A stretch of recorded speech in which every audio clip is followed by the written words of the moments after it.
चुनाव का समय और पछुआ हवाएं, इसको झेलते झेलते आज हम पहुँचे हैं मछली शहर लोकसभा में हाल जानने।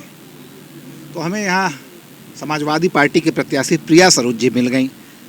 उनसे पहले हम बात करने से पहले हम एक अपना उद्गार हम कहेंगे। जब आप गाड़ी से निकली तो मेरे मुंह से अचानक निकल गया कि तूफानी भैया ने क्या कर दिया, एक फूल सी बिटिया को काहे धूप में दौड़ा रहे हैं। आप क्या कहेंगे?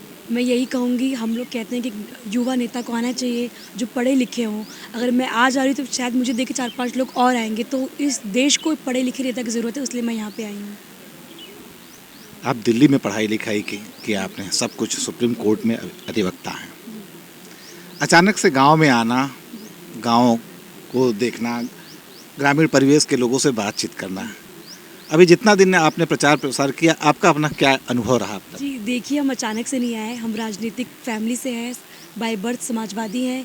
और जो आप सराउंडिंग में देखते हैं आसपास वही सीखते हैं। और मेरा इंटरेस्ट डेवलप पॉलिटिक्स में ही हुआ है। और डिसाइडेड था मेरा पहले से कि पहले मैं ड्यू से पढ़ाई करूँगी बीए, फिर देन एलएलबी किया है एमईटी से, देन मैं सुप्रीम कोर्ट में भी लॉयर प्रैक्टिस कर रही हूँ। देन उसके बाद था कि मैं पहले अपने अधिकारों को समझ लूँगी, राइट्स क्या क्या मिले हैं, उसके बाद ही पॉलिटिक्स में जाऊँगी, ताकि मुझे अपने हक के बारे में पता, तभी मैं लोगों को बता सकती हूँ क्या क्या राइट्स मिले हैं आपको। और ऐसा नहीं कि अचानक से हुआ है। और मैं गांव में पहले भी आई हूँ, 22 में भी एक्टिव थी पिताजी के साथ, जो उनका एमएलए वाला इलेक्शन था। और उससे पहले भी काफ़ी एक्टिव थी, वो जगह जगह जाना। तो मुझे लोगों के साथ पहले से कनेक्टिविटी है मेरी यहाँ पे पहले से ही। कनेक्टिविटी तो है। विधायक जी की बिटिया थी, सांसद जी की बिटिया तो ये भी मान के चला जा रहा था कि चुनाव लड़ेंगे, लेकिन इतनी जल्दी लड़ लेंगी, कुछ उम्मीद थी? जी उम्मीद नहीं थी, लेकिन पिताजी को टिकट मिलने वाला था।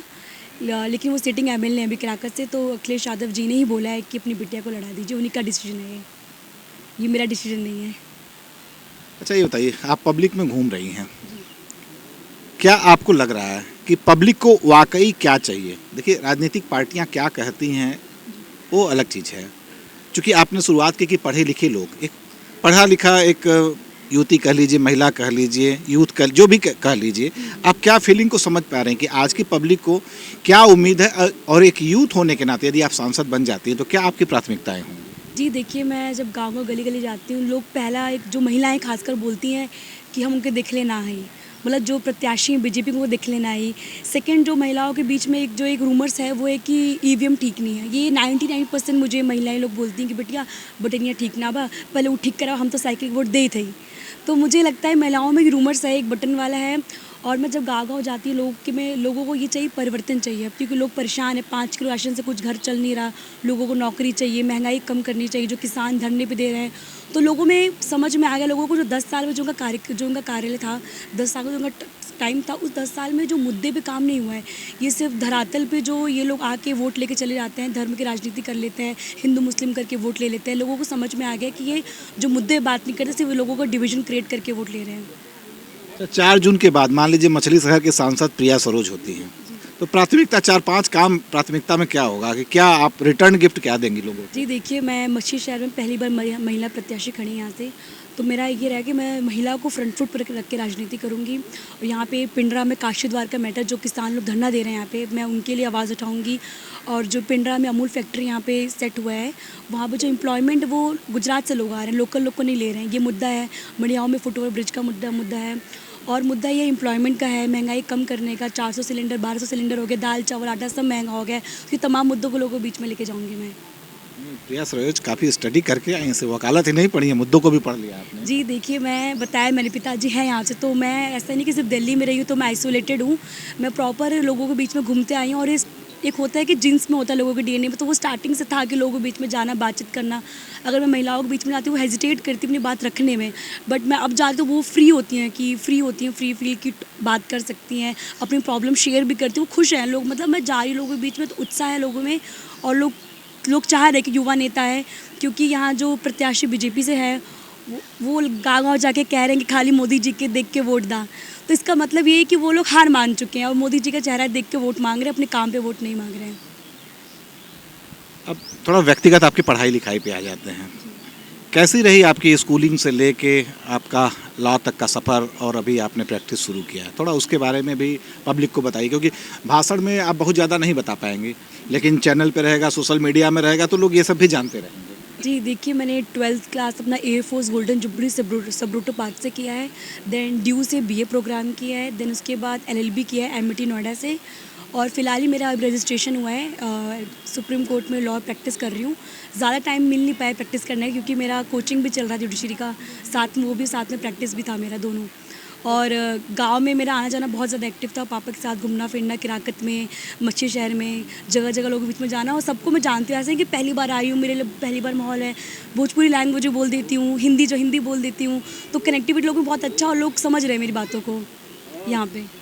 तो अगर आप भोजपुरी बोले लें तो हमके लगता आगे के बाद भोजपुरी में करे के चाहे कोनो दिक्कत नहीं है। कोनो दिक्कत नहीं बा। आप भोजपुरी बढ़िया बोल लें तो चला शुरुआत करत आनी भोजपुरी का। अबे हम आपका खाता देखत रही जौन चुनाव आयोग में एफिडेविट, तो मन कुल 11 लाख रुपया दिखा था। तो वो आइल कहाँ से, बात जाने चाहते हैं। वो वकील साहब का कमाई से आया कि पापा जी दे ले कुछ गिफ्ट वगैरह? जी देखिए, तो मैं आपको पहले ही बता रही हूँ, भोजपुरी में फ्लो टूट जाएगा, मेरा ब्रेक हो जाएगा फ्लो। मैं ये फ्लो ब्रेकर इसलिए मैं इस पर कहूँगी। देखिए, जो मेरा तो मैं कुछ सेल्फ अर्न नहीं है मेरा, जो भी प्रैक्टिस है और जो भी मैं पढ़ाई कर रही थी। और 25 साल मेरा उम्र है, 25 ईयर्स 5 मंथ है मेरा भी। तो जो भी पिताजी का है सारा है उसमें, और मेरे पर आपने देखा होगा उसमें केस दर्ज भी कर दिया इन लोगों ने। केस भी दर्ज है थोड़ा, इसलिए अगला प्रश्न मेरा वही होता है, वो क्या है? वो देखिए, मैं यहाँ काशी द्वार में किसान जो भाई हैं वो प्रदर्शन कर रहे थे, यहाँ पे धारा स्ट्राइक कर रहे थे। तो मैं उनसे मिलने गई थी कि क्या प्रॉब्लम है, कोई सुन क्यों नहीं रहा है। तो सिर्फ वो मिलने पे इन लोगों ने केस दर्ज कर दिया कि ये मिलने आई, उल्लंघन हो रहा है इलेक्शन कमीशन ऑफ इंडिया का। तो मुझे लगता है कोई उल्लंघन नहीं था, फॉल्स एलिगेशन लाया गया है ये, और मडियाओं में भी कर दिया गया है एक वहाँ पे। तो मैं तो सबको ये बोलती रहती हूँ कि 4-5 केस दर्ज कर लीजिए, मैं तो वकील हूँ सुप्रीम कोर्ट की, अपना केस खुद ही लड़ लूँगी, मुझे कोई डर नहीं लग रहा है इन लोगों से। लोगों को लगता है कि 4-5 केस दर्ज कर देंगे तो कम बोलेगी, या फिर लोगों के बीच में कम जाएगी, युवा है, कम एज की है, डर जाएगी। तो मेरे को तो कोई डर नहीं लग रहा है इनसे। मैं तो कह रही हूँ 4-5 कर दीजिए, मुझे फ़र्क नहीं पड़ता है। बोलिए, आप अपना केस तो लड़ लेंगे, लेकिन आपके साथ जो पब्लिक खड़ी रहती है उसका कौन लड़ेगा? जी सभी सिर्फ मेरे पे ही दर्ज है, पब्लिक पे तो नहीं है, लेकिन क्योंकि मेरे नाम से ये केस दर्ज हो रहा है। और मैं लोगों के बीच में यही कहती हूँ कि ये जो चुनाव है, संविधान बचाने का चुनाव है, ये चुनाव पीढ़ी को आगे बढ़ाने का चुनाव है। अगर हम इस बार संविधान नहीं बचाएंगे तो वोट देने का अधिकार नहीं रहेगा, सम्मानता का अधिकार नहीं रहेगा, एजुकेशन का राइट्स नहीं रहेगा। इस देश में अगर कोई आवाज़ उठा रहा है आज, तो उस पर ईडी सीबीआई का जांच बिठा दिया जा रहा है, विपक्ष को जेल में डाल दिया जा रहा है। तो ये तमाम मुद्दे लोगों के बीच में लोग समझ भी रहे हैं। क्योंकि आज लोग, मैं किसी को जाती हूँ कि अम्मा के वोट देबू, तो धीरे से कहती है कि देव तो क्या बताया मत। तो इसका मतलब लोगों में ये डर है कि ओपनली नहीं बता पा रहे कि हम बीजेपी को वोट कर रहे हैं, वोटर लिस्ट में से लोग नाम गायब कर दे रहे हैं। ये तमाम मुद्दे लोग समझ रहे हैं, लेकिन लोगों में डर ये भी है कि ये लोग धांधली भी कर रहे हैं साथ साथ में। अभी आने से पहले मैं वेट कर रहा था, तो मैंने देखा थोड़ा सा आपको देख लिया जाए सोशल मीडिया पे। तो सोशल मीडिया पे भी काफ़ी आप इन्फ्लुएंस क्रिएट करते हैं, काफ़ी कुछ हैं। तो सोशल मीडिया का भी शौक़ है आपको? जी जी ज़रूर। मैं युवा हूँ तो सोशल मीडिया का शौक़ है, और आप मेरा इंस्टाग्राम फेसबुक देखेंगे तो आपको दिख जाएगा। और मुझे लगता है इस डिजिटल, हमारे आज इस समय सब डिजिटली ज़्यादा कनेक्टिविटी हो पाती है, लोगों को तो मैसेज पहुँचाऊँ तो डिजिटल बेस्ट प्लेटफॉर्म है। क्योंकि गांव-गांव में जाके मैं 200 किलोमीटर का लोकसभा है, मैं गाँव को जा नहीं पा रही हूँ। तो मेरे को लगता है डिजिटली मैं लोगों तक ज़्यादा अच्छे से कनेक्टिविटी हो पा रही है यहाँ से।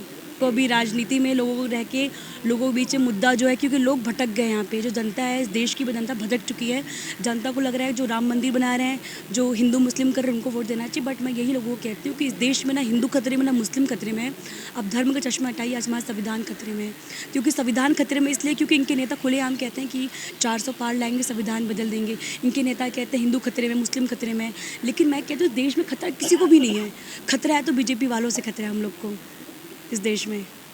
क्या लगता है, क्या समीकरण 4 जून के बाद क्या हम टीवी पे क्या न्यूज़ देख रहे होंगे ब्रेकिंग? पहली आप ये देख रहे होंगे प्रिया सरोज जी यहाँ से 1 लाख वोट से जीत चुकी है। और बाकी गठबंधन या मैं अपने सीट का बता रही हूँ, बाकी हमारे यहाँ से तो हम लोग मेजॉरिटी क्लियर करो, इंडिया गठबंधन हमारी सरकार बनेगी, हम पीएम भी हमारी पार्टी से ही बनेंगे, इंडिया गठबंधन से।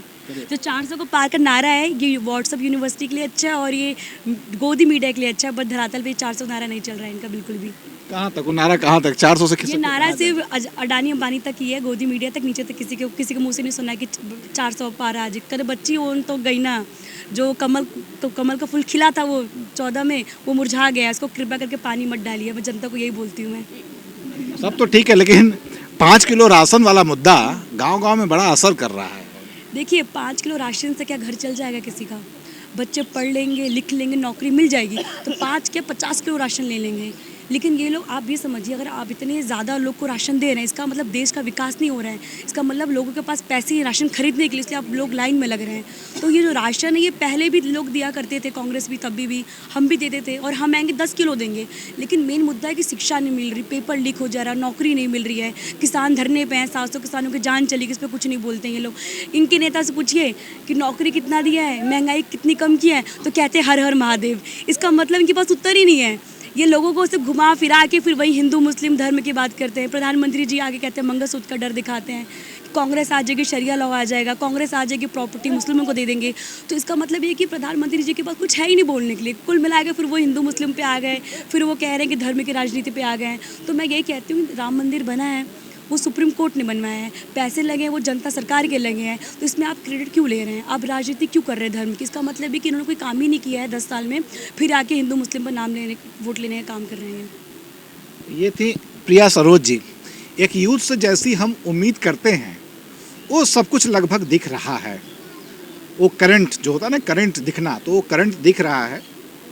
लेकिन लोकतंत्र क्या कहता है, जनता कहती कुछ है, करती कुछ है, सपने कुछ दिखाती है, पटक कहीं और देती है। फिलहाल अभी प्रिया सरोज का कॉन्फिडेंस है कि 1 लाख वोटों से जीतेंगी। ये तो समय बताएगा, उनकी जनता बताएगी और उनका मेहनत बताएगा। हमें तो सिर्फ इंतज़ार करना है 4 जून का, जब हम देखेंगे कि परिणाम क्या होंगे। नीरज जायसवाल के साथ रोहित सिंह, भारत समाचार, मछली शहर।